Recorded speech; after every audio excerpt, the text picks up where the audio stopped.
I fucking the moment I realized that you weren't trying to imitate air raid sirens and instead a rock channel, I knew you were gonna say like Maroon 5 or Imagine Dragons. I had that happen to me, and I got so. Why is it that radio, even with all that faces, it still chooses to be terrible? I kind of like Imagine Dragons.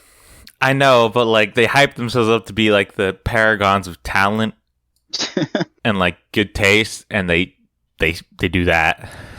I think it's just because when you're driving on the road, they need something to catch your attention, or at least something to keep you awake long enough for you to listen to the song and give them like 30 cents instead of crashing into the nearest semi. Possibly. Anyway, we're not going with that as our intro forever, because I figured, even what I said with radio, I feel like if we go with that, we could probably milk that dying cow for a little bit more ounces of milk, and then, What are we gonna play on our own radio channel, though? We modernize it. We bring in the meme format of hours of silence, like interrupted with "Sus Among Us," and then we just break in the coin. We're gonna be the next lo-fi girl. Yeah, but it's just hours of silence interspersed with the femur breaker. Oh god, the femur breaker noises haunt me. It does, yeah. And that's what we do is we market that to truckers. Why? Because it keeps them awake. It keeps them on their toes. That way they don't, fall asleep and kill a highway full of people. We have questionably legal stimulants for that. All right. But I guess if we're not doing that, then I guess we return to the old intro. Hi, my name is Brister XC, or you can call me Brian. Hi, my name is Pipsqueak, or you can call me Beth. And this is the Dabble in Babble podcast for all you ladies, gentlemen, and in-betweeners. And today we are talking about the plights faced by North Colombian miners. I mean, God, yeah, they live in Colombia. Am I allowed to keep that in? I'm not editing this episode, so no choice. Okay. Either you learn to control your mouth or learn to edit, because I'm not doing it. I don't do either. I know, you edited the first episode so nicely, then look at our last one. I got tired. That's... But yeah, yes. Today actually, I actually had I had that high energy intro to make up for the semi-serious topic, and that I was thinking about the last episode we have where we talked a lot about the role of America Chavez and then Moon Knight, and specifically the roles of diversity they played in that. And I want to talk about my thoughts in general about how certain types of media handle diversity and where they go wrong and bad. Because we're both part of minority groups. You, of course, have more on the minority bingo than I do. Just barely. Just barely. And so I thought it'd be best if we did homework for once. And by homework, I mean I forced you to watch a movie. And I wanted, it's going to be essential to my thesis. Your thesis? Yes. And my thesis is, and my question, I guess, for art in general, if you're listening, art, you bastard. All art? All of it. Even the Buff Stop anime titty girl stickers. You too, especially you. God, I forgot those are a thing. There's a bus stop in front of a nursing home that is covered in nothing but naked anime girls, and I find it hilarious. Anyway, my question is, does representation always have to be serious, or is it a victim of its own purpose? And I asked that question, and I point to what I made you watch, which was Love, Simon. Love, Simon was a movie released in 2018. It was based off the book Simon versus the Homo Sapien Agenda. And I asked that question and showed you that movie, and I wanted your thoughts on it because it is quite possibly the most teenager movie ever in the recent years. Like there. It is a straight-laced from The Breakfast Club, other thing. What was that one with Robin Williams as the English teacher? Dead Poet Society. It is the most teenagers and their issues movie for the modern day. The main twist, of course, being that Love, Simon is about Simon, the titular character, being gay in his process of coming out through shenanigans and whatnot. And we'll talk a little bit about the movie in detail. But I want to say that Love, Simon, while not, we wouldn't call it progressive, would you? Like, extremely progressive, like not trying to push the bounds of like issues and whatnot. It is just trying to be a teen movie about, it's going to be that teen movie with all its like tried and true tropes and whatnot, but gay. Would you agree with that? Yes or no? For the most part, yeah. Yeah. And I would say that that may be the best representation that we're missing. Is that so? Because here, let me explain. A lot of, I'll use comics for example. There's been an extreme push in comics, especially recently, and conversely, Marvel movies about making sure that there's this weird quota to be filled of like, we gotta have this, amount of, gay, African American, Hispanic, whatever people, and the way they tend to do that is just to either replace the hero or come up with new ones and have them just flatly talk about their issues. In movies, you see the rise of things like, Get Out, or Moonlight, things like that, or 12 Years a Slave, either being about or bring in light the trials and tribulations of different, minority groups. Milk was one of them. And while some of them are extremely well put together, I mean, Moonlight won an Oscar, and I feel like they deserved it. But remember that whole fiasco? I do not. I didn't see Moonlight. Oh no, Moonlight at the Oscars, where they announced La La Land as the winner, but it was actually Moonlight. I want you to understand, I have paid no attention to the Oscars aside from the incident. Yeah. And then that was the only time I have ever paid the Oscars any attention. Right. Well, I was going to say, like, most of these movies are well put together, but there's been this growing sensation with some creatives that I really tapped into, which was this idea that all of these movies that try to tackle these topics do it in such heavy-handed ways and are very serious, because these are in fact serious issues, but is it doing more harm than good in the idea that, are they pigeonholing themselves into just being movies about issues and heady ideas and not about people? And would movies about people be more appropriate for representation?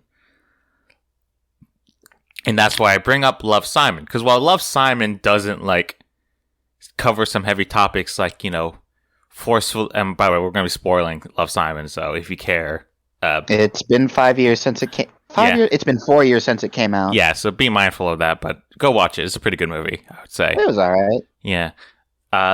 Deals topics like, feeling isolated from your own family or being forced out of the closet and the damage it can do to a person. It generally plays to be straight-laced and deals with this topic the same way any teen movie would deal with the central conflict. And I feel that's one of his strengths, in that it doesn't try to be more than it is. It just is almost the gay version of a teen movie, in the same sense that it has the old trappings and general lightheartedness, while still having the emotional impact, without trying to tackle this heady idea. And I feel as though I was gonna say I'll be finished. Don't worry. I feel as though that is better than when people try really hard, because it makes the gay community feel more human to someone who would say is not as receptive. It just makes them seem like, I've seen this movie before. I'm glad the gays can have it too, instead of having this heady idea of what queerness or the black experience in America is forced down your throat. It makes them seem just normal and tropey. And I feel like that's important, but I'll let you speak now. See, I kind of almost have to disagree, just because I liked Love, Simon. It was a good movie. However, maybe it's because I'm actually in the LGBT community. I found the fact that it downplayed certain elements to be very glaring, because obviously my experience is going to be different from you and the average watcher, because I can relate a bit more to some things. When Simon is forcefully outed by Martin, that is a horrific thing. That is, in some cases, life-threatening. That would crush a person. And the fact that the movie did bring attention to it, but the fact that Martin's given a redemption near the end, and that Simon only tells him to fuck off once after that, it feels like they downplayed it to its own detriment, because it did draw on so many heavy ideas, but they were very focused on keeping it a fun teen movie, and I think it kind of squandered its potential to be something more by not putting more emphasis on the ideas they were brushing against. Yeah, because that's another thing that the sign of the pushback that this idea has gotten is that, well, unlike normal teen movies, well, like normal issues, there's still parts of, say, your country or just where you live to where the consequences for you being you is much more severe. And so it demands that, it be more taken more seriously, the topic, or whether it be, again, the Black experience, LGBT issues. I mean, God knows what's happening in the country right now as a recording, which we won't touch on. I don't want to talk about it. We won't, don't worry. But the counter to that, I find most days, is that that if we have enough of these movies, it kind of desensitizes us almost to the point where it feels normal. I'll bring up another example. There is this graphic novel that I read in school. It's called Awkward. It's a classic, like middle schooler, high schooler, like love story of artist girl and geek boy, part of two different clubs that are competing in a competition for or something, and shenanigans occur, and they have to mend the rift between people. And the way it's drawn in possibly the most cartoonishly diverse place a school in history. Like there's every minority there. It talks about abandoning dads. One of the main teachers in it is a black woman who rides a motorcycle and is described as a Renaissance woman. But it's played completely straight and does not bring attention to itself once. It just portrays this really diverse school full of many different types of people, all, gay, hijab wearers, African Americans, Asians, all of that, even people in wheelchairs, it includes them too. And it just never brings attention to it. It just focuses on its own story and lets the world be diverse without ever bringing it up. In fact, the main couple they're different colors. The main girl is Hispanic, and the main boy is just a white kid with curly hair. And I feel as though that it almost does it right in the sense that if you are trying to show things to kids, especially younger people, which it is marketed to younger people, showing that as just being normal is more important. I think that's where it feels like this push of like, let them be gay, but also just normal people with normal issues. Don't make it the whole movie about it. Has to be pushed almost to younger people. And do you agree with that? Because I realize this is a weird topic, especially for you. Yeah, very, very weird topic. And I guess that's just the thing about it, because it is easy to say, just treat gay people as people in the thing, don't bring attention to it. Then you also got to think, when it comes down to the average teen romance, or like, if we're specifically talking in the context of media targeted towards younger audiences, especially romantic media focuses heavy on the relationship, the trope of the guy meets the girl, and obviously the characters can change, the roles in the relationship can change, but so much is put on the relationship and how they're both feeling that I think a deeper understanding of non-heterosexual identities is almost needed, especially because you don't have to get complicated with them, obviously, but something beyond surface level, they're gay and that's cool, I think might be more fruitful in the long run, especially because when you compare the stereotypically gay couples to the average straight couple in these kind of things, the straight couple is allowed a lot of time to think about how they feel, explore the various tropes of the relationship. There's plenty of movies out there where guy meets girl, but there's a conundrum because the girl isn't typically feminine or the guy isn't typically masculine. They're allowed to play with gender roles. Meanwhile, when it comes to homosexual romance, people are just now starting to figure out that in a gay relationship, no one has to be the man and no one has to be the woman. Yeah, it definitely is that kind of. It's like how when you describe no one has to be the man, has to be the woman. It reminded me of Aliens and how Ripley is always portrayed of like, the strongest female character ever on time where there wasn't a lot, when in reality it was just written to be main character here. Whoever gets cast, fuck it, they'll fill in the role. And so Ripley wasn't written to be a woman. It was just happened to be that Sigourney Weaver was cast as main character. Well, there's also the themes of motherhood throughout the Alien series, which I think also fit well with her. She's allowed to be an amazing badass action star, but she's also allowed feminine themes such as like motherhood, and you see them interact. She's willing to get into a mech suit and fight an alien queen to save a daughter figure. Yeah, and that of course adds to the movie as well. I don't know if the giant mech is supposed to represent Social Security and healthcare, but maybe it is. Maybe Alien is deeper than we thought. I don't know. If so, the chest burster definitely represents anti-abortion views. I mean, the chest burster literally looks phallic for a reason. The aliens look very phallic, and would erotic be the term? And you know the origin of the alien. Well, yeah, that's H.E. Geiger, who... Yeah, Geiger. I've seen like his actual sketchbooks, and they include like the xenomorph design even before Alien. And let me tell you, it's some weird shit. It's like... I'm just saying, though, it feels very fitting that the main character in the movie is a maternal figure who is going up against very phallic enemies, and she responds, and she... Maybe not. It's not symbolic that she responds in more traditionally masculine ways. She responds in a human way, burning the fuckers alive and hitting them with mech suits. But there is definitely a contrast there that I don't think could have been done without Sigourney Weaver. Yeah, and that just may be dumb luck. Because again, I've read about it too, and I fact checked it. It was supposed to just be like not intentional, and it was one of those weird things that just worked out. So.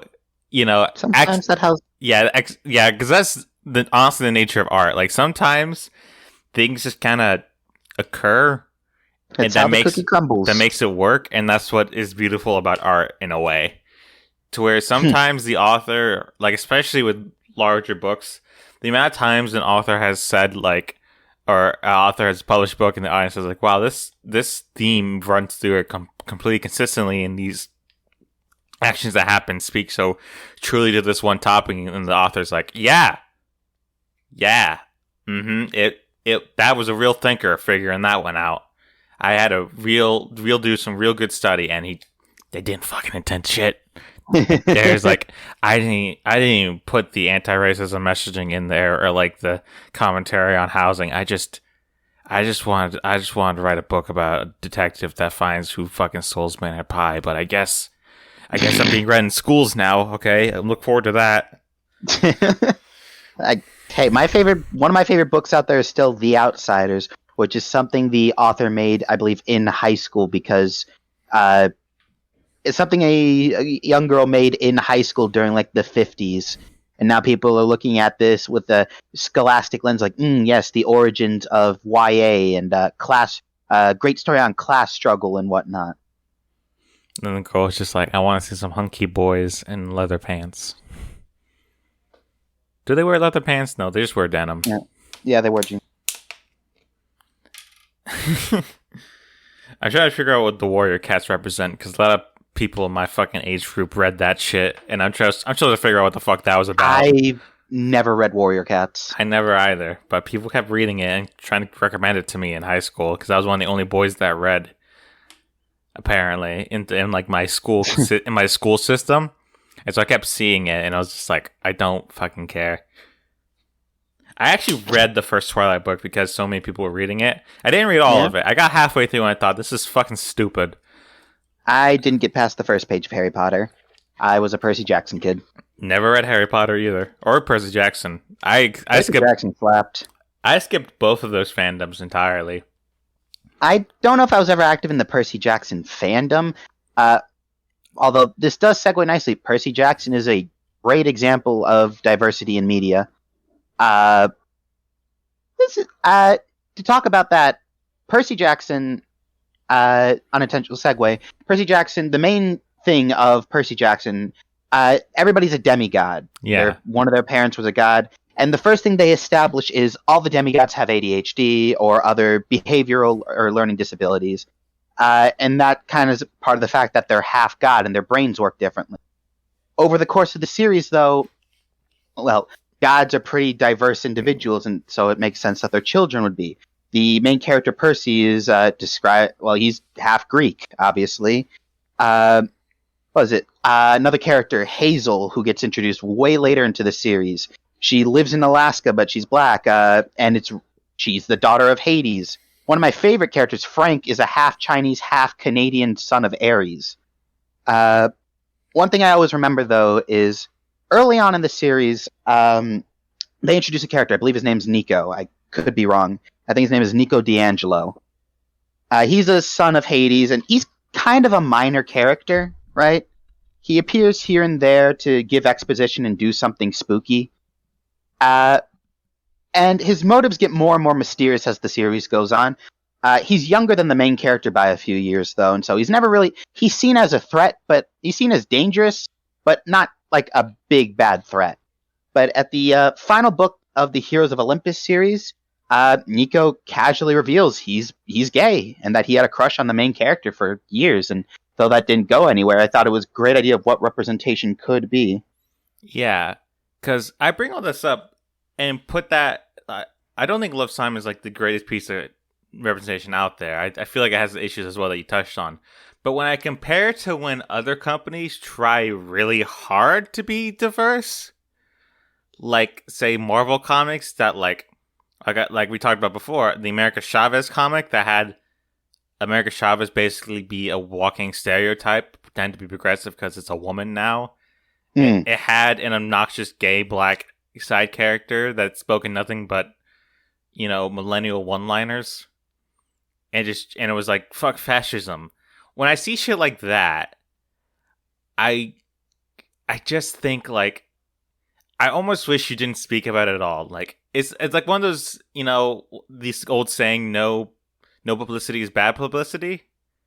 I almost feel like that does worse for whatever community they're trying to target than just not trying at all and just telling a good story. Because it may just be the artist in me, but I always look for, because when I read stories about especially Hispanic characters, it's just, I always think, please make this character good first before you start shoving the fact that he's Hispanic down my throat. Like, Robbie Reyes of Ghost Rider. Ghost Rider? Yes.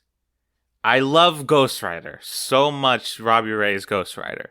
Because, first of all, I love Ghost Rider. Nicolas Cage, the first one at least, is first one was pretty decent. Misunderstood. It's at very least good. We don't talk about the second one. We don't talk about it. Second one had some good action, at least. Yep. Yep. Can say that. Nothing else. I will say that Robbie Reyes fundamentally changes the idea of Ghost Rider because he's a minority in a way that doesn't feel disruptive like other comic book characters. Like, I'll keep pointing to America Chavez because both are Hispanic. America Chavez was a very old character, was white, turned Hispanic, and basically became a walking stereotype, as I said. Robbie Reyes changes the most iconic part of Ghost Rider, possibly being the bike, changes it to a muscle car because he is a Hispanic teen from California. That is something that makes only the most sense possible. It is wonderful. Yeah. It's so cool. It adds a whole new dimension to the character based on what you're coming from, i.e. the main human element of it. He has a different skull design that's more metallic. The jacket's more slim and, modern. Mm. And it never takes away the fact that he's Ghost Rider, and this is what it is. It's the spirit of vengeance. And this comic books, outside of those two elements that fundamentally change the character, at least visually, which most people have a problem with when you try to change a character's race, it just keeps being Ghost Rider. Like, he was in Agents of S.H.I.E.L.D.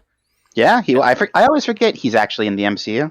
Yeah, he was in Agents of S.H.I.E.L.D. He worked as a mechanic, and it was fun and cool. And I look at that, and I was like, that's representation done right, because it changes, like, you address it in the fact that the basic human elements of that we can recognize that people enjoy of it. It's not just their struggles or the things that you're not defining a group by what they probably fear or suffer with the most, but also what they love the most. I feel like that's the main thing I want to get at. Because oftentimes, well, like, I've heard a black friend of mine, her name is Rhea, complain about how many slave movies they are, because she's tired of being reminded that her people, you guys used to be slaves. They're like, we're real sorry about that. We're real sorry about that. And she's just like, she told me one time, it's like, I just wish that I could just see a movie, I could just see a historical piece and not have a force whipping scene. Just to kill the mood of it all. And because she shares my love with of historical fiction. And so it's especially hard for her. Because whenever I try to get historical on her, there's, of course, that shit happened, of course. But she's tired of it, and she wishes there was more of it. Like, of course, but that's a trickier thing, and I can't speak on it for myself. But I know what she's saying, because, Where's my movie about Emperor Elagabalus? History's first... Well, I don't know if Elagabalus was the first trans woman, or even if they're academically considered trans just because of who they were. But by God, I'd pay for a movie like that, of just Elagabalus just doing the most debauched things for, like, at the runtime, but also being one of history's earliest recorded trans women. Yeah. You know what I feel like? I think most movies that try to tackle representation miss sometimes. Is they always try to paint their minority heroes or just protagonists in a very sympathetic light, and they never let them try to be like. Do you know how many self-loathing, shitty white main characters can you think of? Booker DeWitt, Arthur Morgan, John Marston. That's video games. Let's see, in literature, fucking. What's the captain's name from Moby Dick? Captain Ahab. Yeah, Captain Ahab. Fucking name any detective. Name any detective, cop, whatever. Yeah. Shitty dad movies that you have. Oh god, shitty dad movies. I was gonna actually break into movies. Yeah. God, there's a lot. How many of those can you say there are any different race or orientation? Let's see. God, I'm thinking of, like, there's only one character I can think of, and even then, he was just a really good guy. And I'm thinking of in video games, because that's my go-to. The only time I can think of a character like that who wasn't white is Lee from the Walking Dead game, season 1. Yeah, that's it. I was thinking of that too. Just Lee. Yeah. Don't you know how weird that is? That characters that have deep human flaws are mostly white, and not for the lack, at least recent, the lack of trying with minority characters, because now everyone's trying to do that, but for better or for worse, they don't let them do that. They always try to paint them in this weird light of, like, they're usually victims of something, and they're never, like, themselves. Like, what the fuck was that movie about black trash truck driver who witnesses a shooting, and the movie generally is really good and it ends with a very powerful statement. But that character was just a shitty thing. I mean, Kevin Hart's movie about fatherhood, it's just Kevin Hart trying to be a serious actor, and it works and shows a black dad being president, which is against the stereotype, of course, but also it's just first a very touching movie. And I feel as though we're missing that, to where again, they pigeonhole themselves and trying to be so progressive. They're afraid to show their characters first. Their stories have these. They always try to have these lofty ideals, but never focus on the human aspect and let their main characters be shitty people sometimes. Like, the most they're gonna get that Marvel treatment of sarcastic and like, oh, I don't care. And then they show like, actually, I have a soft side. I'm a pretty sensitive guy. What, you didn't like King Richard? Okay. I knew I'd get that response out of you. I don't know.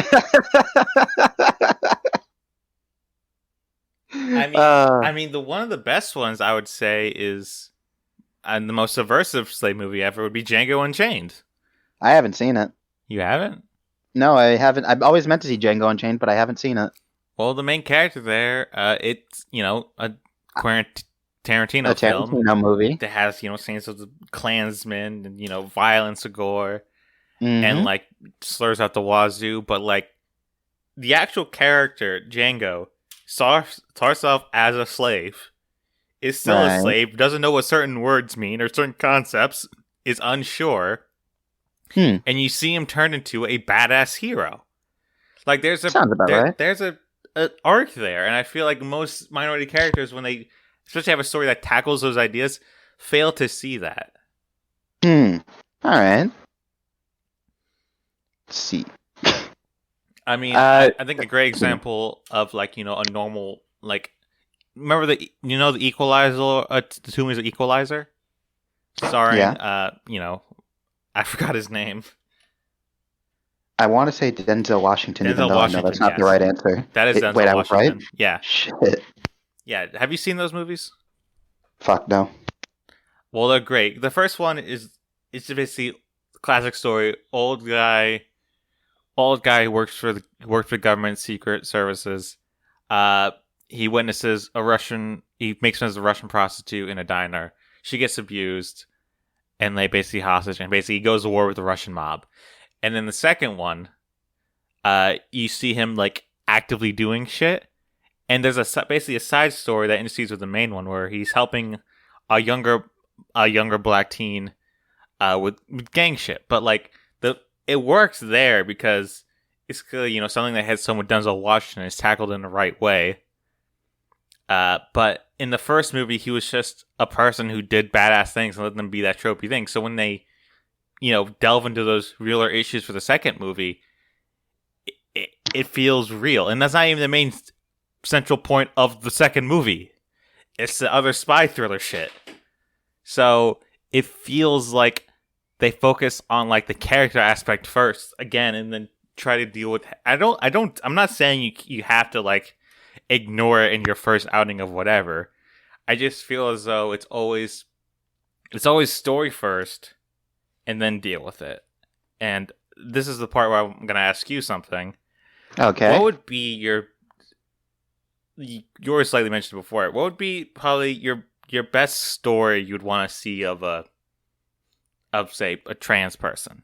Like what kind of story would you want to have be told about your experience?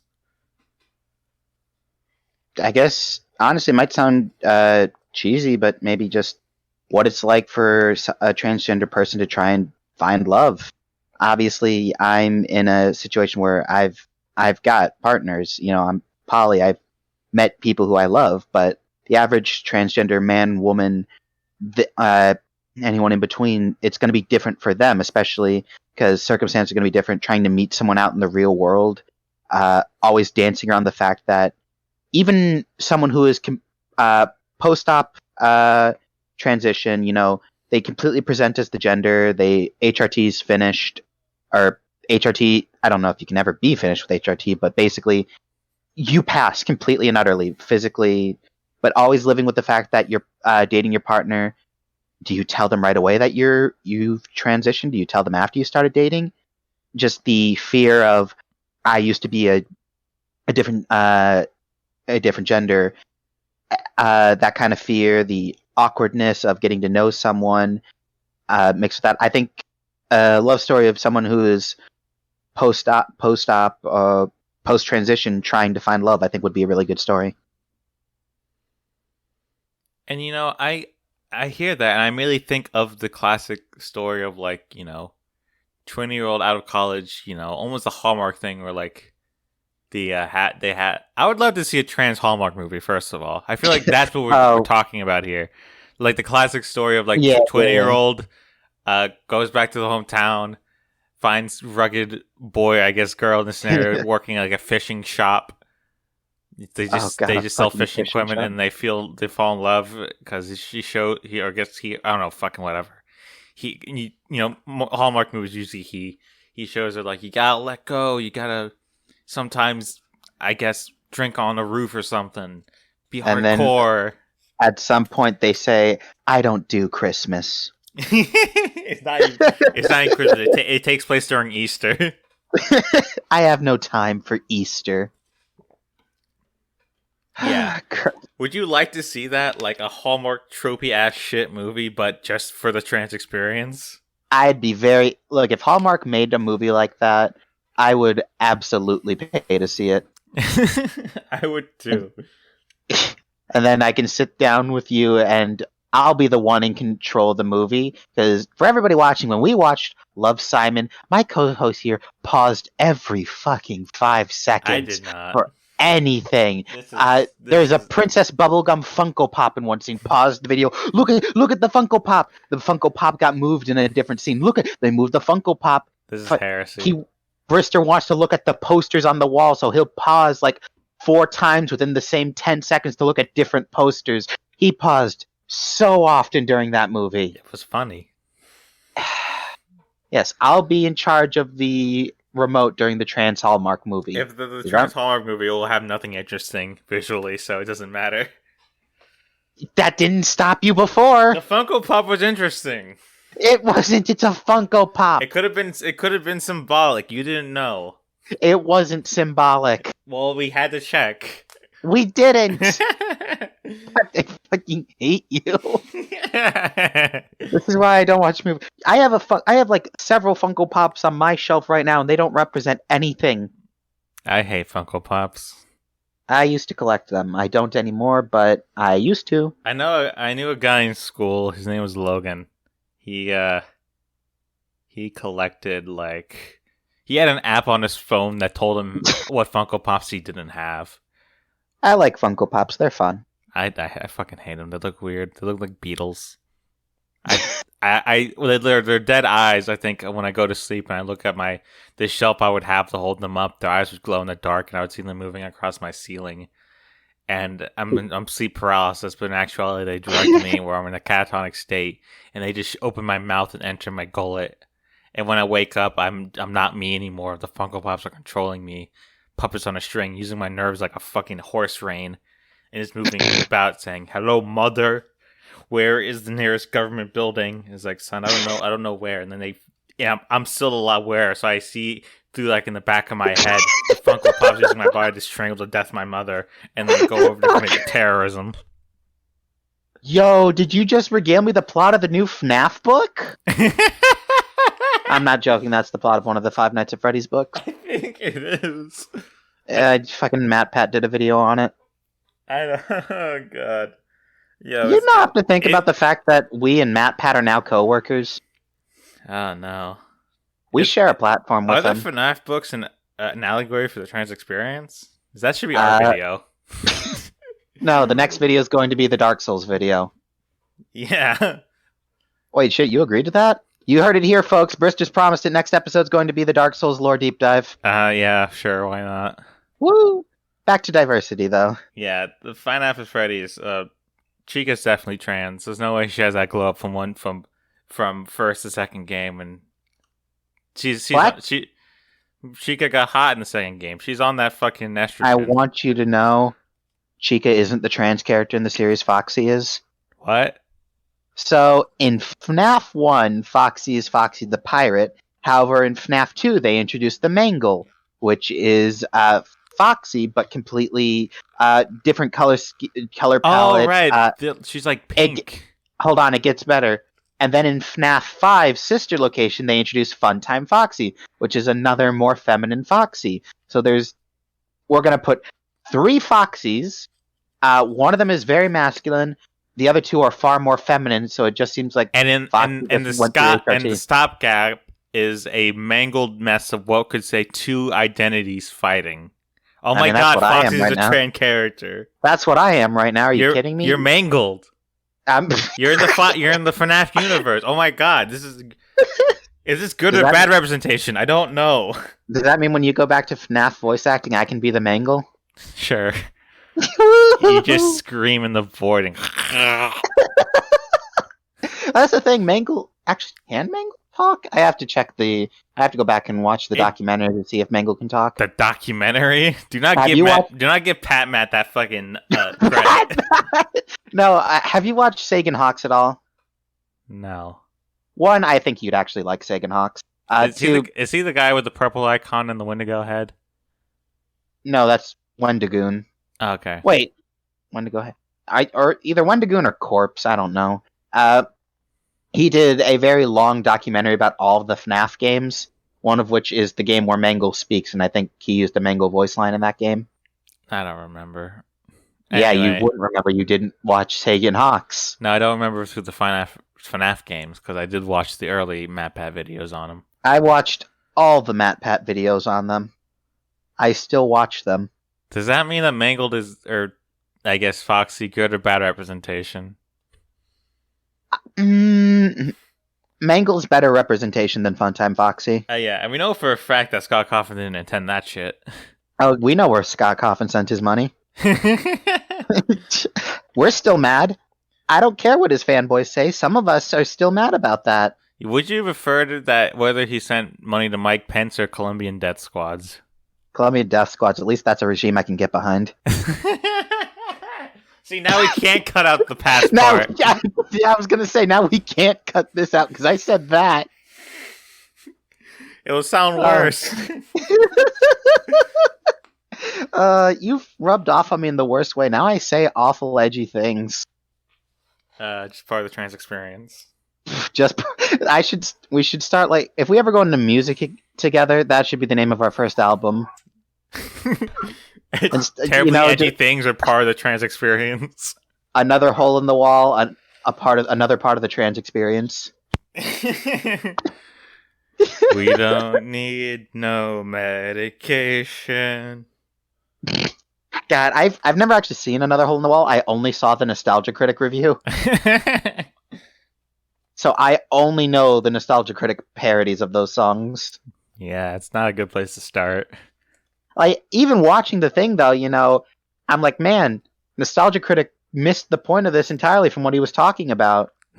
Yeah. Folding Ideas did a great video on it.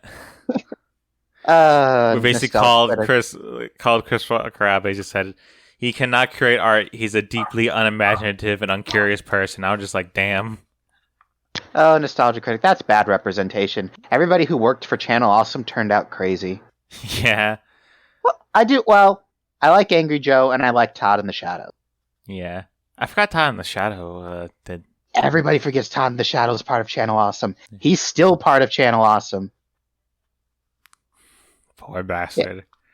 Oh, rip Todd in the Shadow. I say that like something bad happened to him. He's fine. He's still making content. I like Todd in the Shadows. Yeah. The doggos are spoken. They are anti-Chris Walker. Forgive me, my window's open and my dogs have just been let out. I'm going to close my window. Much like you let out the dogs of war, you must let out the dogs of the trans experience. What do you think is in the trans experience? Dogs, mostly. There's a joke to be made there, but I want this video to air on YouTube. But yeah. To get back on topic at least slightly. We talked about the trans Hallmark movie, right? I feel like I want a movie based on the Hispanic experience where I want like a con movie. A con movie. I want the player. I forget what the movie was called. That movie with the Now You Can See Me, like that. I want a Hispanic magician who uses his sleight of hand to steal documents from a local political office, so that way his grandmother can keep running her taco truck. I want does that that. Basically, the permits to sell food. I want him to create a crack team of equally diverse characters to steal a parking permit, so that way her mother can keep selling tacos out of a cart. And I want it to be really bad. Let me stress this. I want it to be terrible. I want bad accents. I want it to be horrible, just so everyone can look at themselves and laugh. I'll stick with Encanto, thank you very much. That's good Hispanic representation in media. Yeah, Encanto's great. And by that, I haven't watched it, and people keep telling me it's great. We need to watch Encanto. I have not watched Encanto. Let's watch Encanto after this, or at least sometime. Encanto was good. Do we have to hold hands and eat tamales? Brister, I wouldn't touch you with a 10-foot pole. I once recently at work. This is the I feel like this is the importance of representation, really in real life world. I work here as a cleaner at a hospital because, of course, I do. That's not the joke here, assholes. We got a food truck right from Cactus Blue, a Mexican restaurant, like food truck, real good food, right. Burrito, 8 out of 10. I was walking back, and a woman was like, some nurse or desk person was walking back, and I just heard her ask, "So what's a churro?" And I don't know why I felt angry. There's no reason this old, wrinkled, fucking vacuum bag of a person should know what a churro is. I still felt mad, though. And I realized this was irrational because, of course, people don't grow up sometimes with churros. I fucking had my grandma make me churros when she came over here every time she comes over from Peru to make me churros. And so it makes me angry, how don't you recognize this? And then I took a breath and was like, this woman probably grew up on fucking Laffy Taffy and goddamn Tootsie Rolls. And I love Tootsie Rolls, but they're not churros. And so she's probably just never experienced it because she grew up in New Jersey and some fucking Hoboken or something. And she doesn't know. And then I have to accept that. I can't educate her because they would know I'm listening and it'd be weird. She didn't have the grape. She did not have the grapes. No grapes. There are no grapes in New Jersey. Absolutely no grapes. No grapes in New Jersey. I fucking hate New Jersey. That's why I'm glad I don't live in New Jersey. I'll take Chicago any day. But yeah, that happened, and then it actually brought up the concept of this episode. That's why I bring it up. The woman didn't know what churros were? Yes, and it led to this idea of the point of representation. Because, again, I clean a hospital. It's something to think about when you're mopping floors of fucking random bullshit. Besides, what else can I possibly think to stop me from just jamming this mop handle through the base of my skull? But yeah, that's how this episode originated. So blame that woman for your now obsession over Pink Princess Bubblegum Funko Pops. You're the one who is obsessed with Princess Bubblegum Funko Pop. You're the one talking about it. Oh, I am going to hurt you. Yeah. Generally, what do you think, if you had to say, what is your best media that handles representation but also is just a fun story to watch through? She-Ra. Oh yeah, that I look at your icon and I think say that. Yeah, that makes sense. She-Ra was obviously I didn't watch He-Man or the original She-Ra growing up. I knew about them both.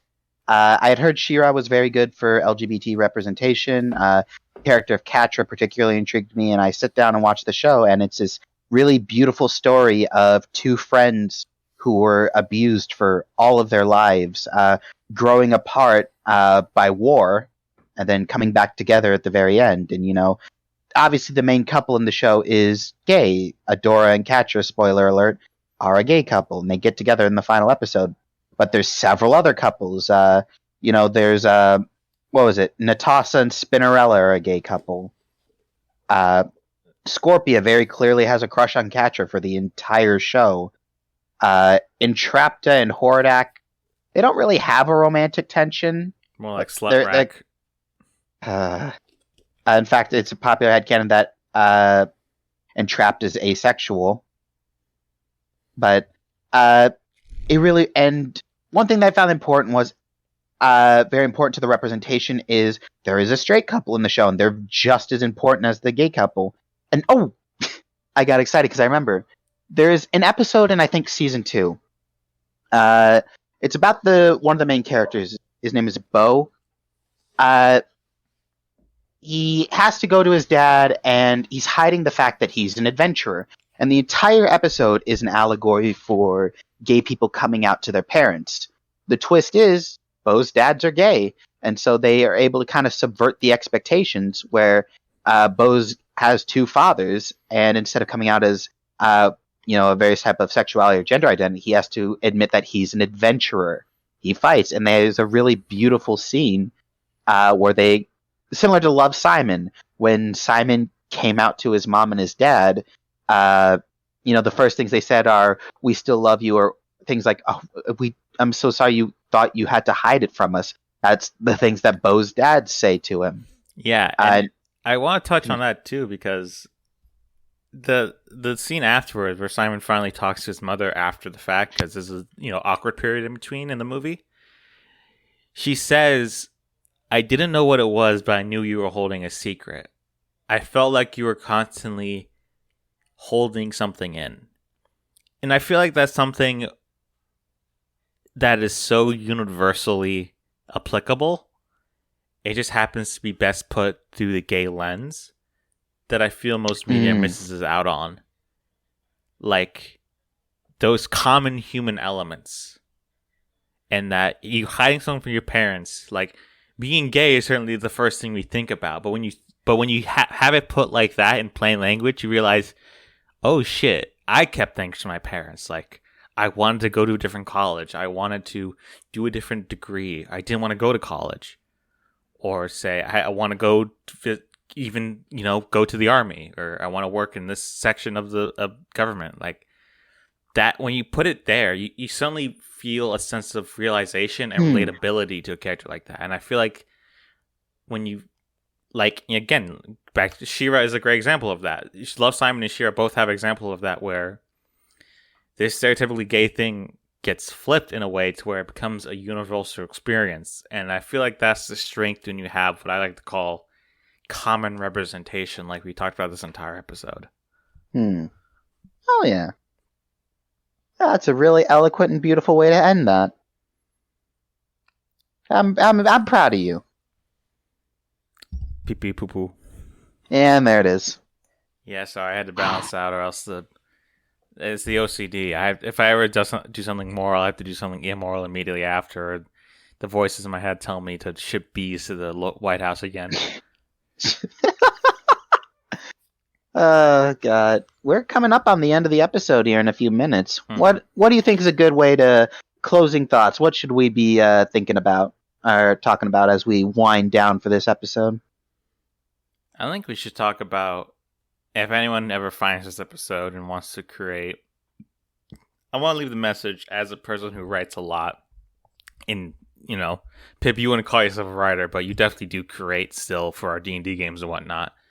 This is what I have to say, generally, and this is my weird artist brain that I'm sure will pick in other episodes more deeply, but for me, when it comes to the importance of creation, and I feel like every person should try writing at least once because it is a truly therapeutic experience, if you want to pursue it, and you want to put yourself out there, and especially the things you find harm you because of who you are, whether that be African American, Hispanic, gay, handicapped, whatever. If you want to speak about your experience, never come at it with the fact that from the idea that I need to say it like I'm trying to explain it to a 5-year-old, or I have to paint eloquently all the hardships I face. Not because people can't handle it, or it makes potentially a boring story. But that should not be your main topic, your main focus. Your main focus should always be, I must create a character that people care about. I must create a conflict, and I must create a change. And where the power representation comes from is that it gives you different tools and a different framing device than it would from just having a straight right male. Okay? You can't have and if you want to make a noir story, make it black, go ahead, put it in Harlem. If you want to have, the classic rising a business story, have it to where the guy is in a wheelchair, but he tries to start his own business anyway, and the struggles of that. Comedy for Netflix. But have it to where you have your central concept first and say, I want to say this. Whether that be strictly about your experience or just a general idea you want to have, always develop it first and say, how best do I tell this in an interesting way? And make it personal before anything else. Do not make it about anything. Just make it personal. And that's where true art is. Art is the personal expressed beautifully.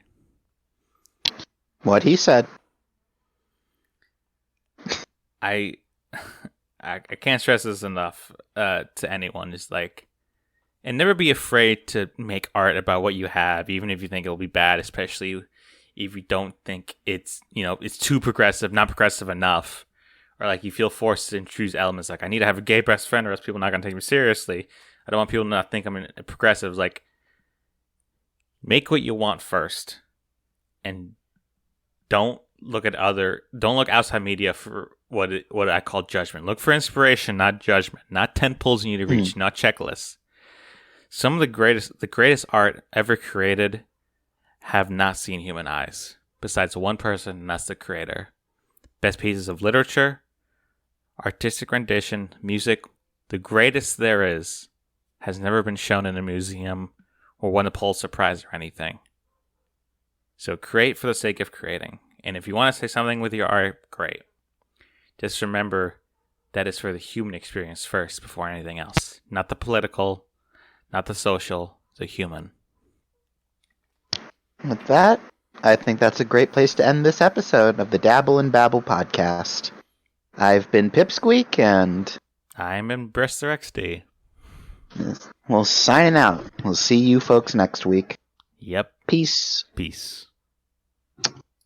That is for the human experience first before anything else. Not the political, not the social, the human. With that, I think that's a great place to end this episode of the Dabble and Babble podcast. I've been Pipsqueak, and I'm in Brister XD. We'll sign out. We'll see you folks next week. Yep. Peace. Peace.